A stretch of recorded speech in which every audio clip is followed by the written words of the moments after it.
Welcome. In front of me is Acer Swift Go, and in this video I will show you how to get your cursor back on the screen in case your touchpad stopped working.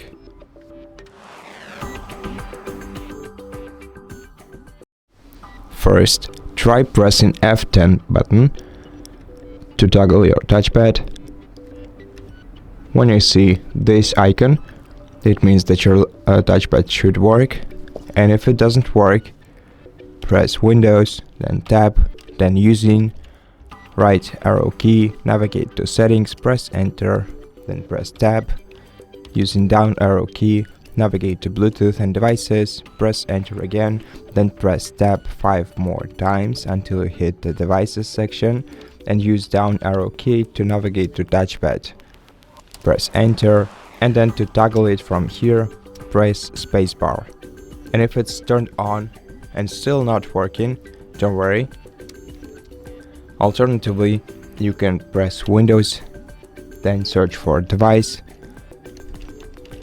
open device manager by pressing Enter, then press Tab, and use down arrow key to navigate to human interface devices, use right arrow key to expand this list, and then find I2C HID device.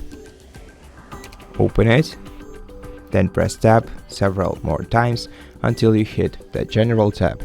Use right arrow key to switch to the Driver tab, and then press Tab 3 more times to select Disable Device option. Press Enter, then left arrow key to select Yes, then Enter again. This way you will disable your touchpad. Now to enable it again, press Enter, and then see if it works.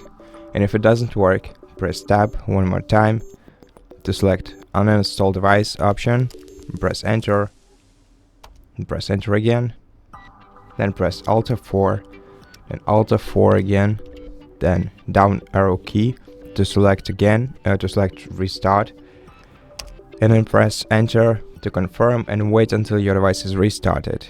After that, your touchpad should return to normal.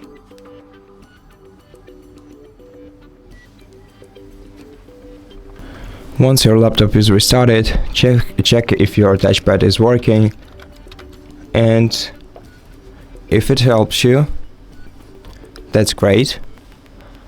So you can return to using your touchpad for now.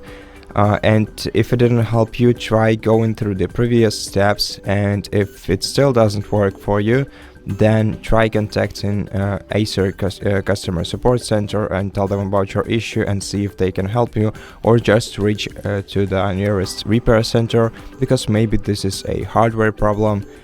So just go to them, tell them about your problem, and see if they can help you resolve it. And that's it. Thank you for watching this video. If you liked it, consider subscribing to our channel, leave us a like and a comment below, and I'll see you in the next one.